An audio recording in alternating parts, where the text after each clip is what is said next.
Olá, bem-vindo à parte 3 do manual de como sobreviver no inferno. Bom, receio que terei que deixar você em breve. Se eu quiser aproveitar o máximo da vida na Terra, temo que terei que fugir da cidade. Embora tenha tido muito para me entreter, este corpo simplesmente não é adequado para um confronto com a polícia. E eu quero deixar uma coisa gravada na sua cabeça, algo que você precisa entender. O inferno é um lugar grande, muito grande. Eu avisei a você sobre alguns dos locais que eu encontrei e os seus perigos. Mesmo que eu escrevesse uma biblioteca de romances dedicados exclusivamente a mapear os diferentes locais de Diz, ainda não conseguiria contar tudo sobre a cidade. Mas uma coisa que eu posso fazer para você é dar um pouco de informação sobre alguns dos condenados. E um deles é The Slaughterman. Reserve um momento para pensar em todas as celebridades que você conhece. Quantos deles você acha que se sairiam bem em Diz? Não muitos, aposto. Talvez nenhum. Fama e fortuna na Terra não contam nada quando você está morto. Muitas poucas pessoas são fortes o suficiente para ganhar uma reputação no inferno. Os poucos que têm o que é preciso são pessoas que você nunca deseja conhecer. O Slaughterman é uma das lendas do inferno. Um homem enorme, barbudo, com dentes afiados, olhos injetados e uma espuma nos lábios. Há rumores de que no dia em que ele emergiu do saco do parto, ele teve o azar de cair aos pés de uma tribo de escravos. Bem, aqueles membros da tribo riram sozinhos e prepararam seus porretes e chicotes, muito felizes em levar um pouco de carne fresca para o cativeiro.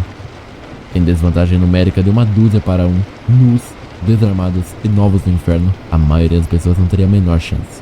Se você acredita nas histórias, o Slaughterman ignorou os porretes que o atacavam e os chicotes que cortavam sua carne como se fossem picadas de insetos.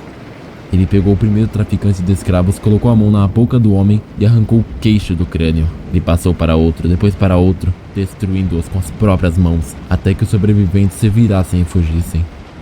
Ninguém sabe ao certo quem ele foi em vida. Já ouvi muitas teorias. A mais popular é que ele era um cara furioso de Stamford Bridge. Supostamente, o único viking deteve o exército inglês inteiro. Não importava que ele nunca pudesse vencer, que estivesse em menor número. Se os inimigos tivessem armas e armaduras melhores, ele ficou naquela ponte e lutou. Quando foi derrubado, ele havia matado nada mais que 40 homens. Não sei até que ponto isso é verdade. Eu nunca vi Slaughterman pessoalmente. E nem quero. O que posso dizer é que com certeza as pessoas não se tornam lendárias no inferno sem um bom motivo. Eu acho que o único que sabe a verdade é o próprio Slaughterman. E ele não diz nada. Desde o dia em que chegou ao inferno, ele só falou uma vez. Os traficantes de escravo em fuga ouviram quando Slaughterman destruiu sua tribo, nu, ensanguentado e cercado por cadáveres. Slaughterman olhou para o céu devastado pela tempestade e gritou uma única palavra: Valhalla! Que tal uma pequena história? Eu não era novo no inferno, fiz algumas roupas e um porrete de madeira. Ia ser um grande pedaço de carne em uma fogueira. A única coisa que eu não tinha era uma tribo. A área onde nasci parecia uma favela, até para Diz. Todos os casebres estavam semi-desabados e cabanas eram feitas de barro. O ferro era escasso, apenas o suficiente para fazer uma tigela de água. Resumindo, não é um bom local para uma tribo.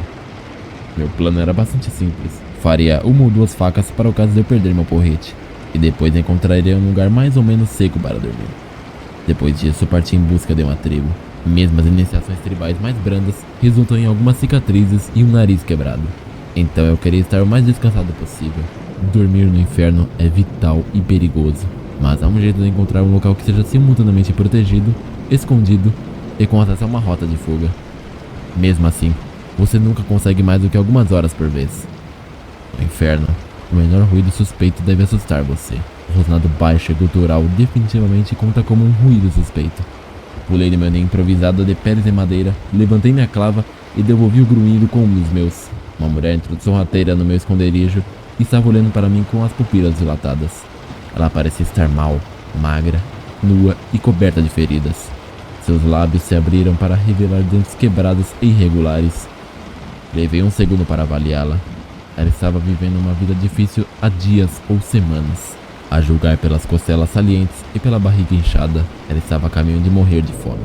Então, ela estava fraca, com fome e nem tinha arma. Eu já comi, eu disse, relaxando um pouco e praticando alguns movimentos no meu clube. Dei um passo em sua direção e ela fugiu.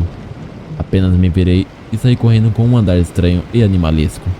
Saí atrás dela certo que poderia ultrapassá-la. Mesmo que não houvesse muita carne nela, os ossos ainda poderiam ser úteis para mim. Eu a persegui por algumas ruas, lutando para manter o equilíbrio no chão lamacento. Quando finalmente cheguei perto o suficiente para balançar meu taco, ela parou. A rapidez disso me pegou desprevenido e tropecei nela, perdendo meu porrete ao cair. Ela uivou de triunfo ao som que foi ecoado por uma dúzia de outras gargantas. Há pessoas aqui que perdem a cabeça e se tornam um pouco mais parecidas com feras depois de suportar séculos no inferno. Naquele dia, aprendi duas coisas sobre Hellhounds. Em primeiro lugar, eles possuem a astúcia animal necessária para caçar matilha. Em segundo lugar, as unhas e os dentes humanos são perfeitamente capazes de arrancar a carne do osso. Bom, eu aprendi da pior maneira. Se você estiver se perguntando, os médicos modernos raramente prosperam no inferno.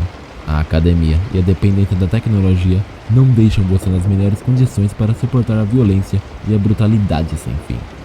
Porém, existem exceções. Entre elas são pessoas que aprendem a costurar os amigos em meio ao fogo das metralhadoras, os xamãs, os feiticeiros e os homens santos que suportam a fome e a guerra. Essas são algumas das pessoas que podem ser fortes o bastante para exercer seu ofício com os condenados. Afinal, o conhecimento prático da medicina básica é apenas uma daquelas coisas que está além dos muitos idiotas que vagam por dias. A maioria dos cirurgiões do inferno encontra uma tribo assim que consegue. Suas ferramentas podem ser rudimentares, mas eles logo aprendem a se virar. Pederneira, ardósia e cacos de vidro servem como bisturis. Eles fazem fios com cabelo humano e agulhas com lascas de ferro. Um cirurgião tribal pode muito bem salvar sua vida, mas eles farão isso sem nenhuma anestesia. Também há alguns cirurgiões autônomos, as pessoas que tentam fazer tudo por conta própria. Eles fazem um uniforme para si mesmos e a teoria é que os condenados os reconhecerão se todos forem parecidos. Realmente não funciona, mas você não pode esperar muita lógica das pessoas que perderam a conta de quantas vezes morreram, não é mesmo? Freelancers são raros, na verdade, muito raros. Você verá milhares de condenados para cada cirurgião freelancer que encontrar. Quando você encontrar um, tome muito cuidado. Em primeiro lugar, cirurgiões não têm passe livre no inferno. É mais provável que os condenados ataquem um freelancer do que troquem suas ferramentas, roupas ou escravos por seus serviços. Você não pode ter certeza se o homem com máscara de pássaro e casaco preto realmente é um cirurgião, ou alguém que assassinou um cirurgião e roubou suas roupas. Talvez eles próprios tenham feito a roupa para atrair os fracos e os feridos. A publicidade nem sempre funciona como devem, diz. Se o freelancer for genuíno, isso não será uma desculpa para você abaixar sua guarda. Cirurgiões autônomos geralmente não são as pessoas mais estáveis. Dito de outra forma, freelancers geralmente são psicopatas sádicos. Claro, eles podem considerar você e mandar embora.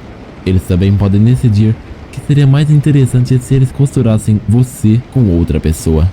Eles podem pensar que pegar um braço ou uma perna é o valor pelos seus serviços. Ou também podem acabar sendo algum daqueles aspirantes a serial killer que ainda não encontraram o caminho para Skin Street.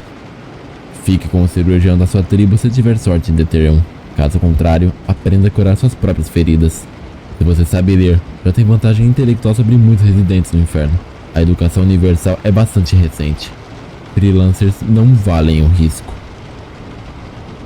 Por último, vou ser honesto com você. Eu não sei se os Cambions realmente existem, mas o que eu vou lhe contar é algo que outra pessoa me contou. Cabe a você decidir se é verdade ou não. Pessoalmente, eu realmente espero que não seja. Algumas vezes você vê bebês em bolsas de parto. Geralmente é apenas um corpo, quase sempre eles estão se afogando na bolsa de parto. A maioria dos condenados os ignora, eles não sobreviveriam um dia nas ruas. Mesmo que você pudesse dedicar toda a sua atenção a eles, é melhor deixá-los em paz. As pessoas estupram umas às outras no inferno. Se você não for forte o suficiente, isso vai acontecer muito com você.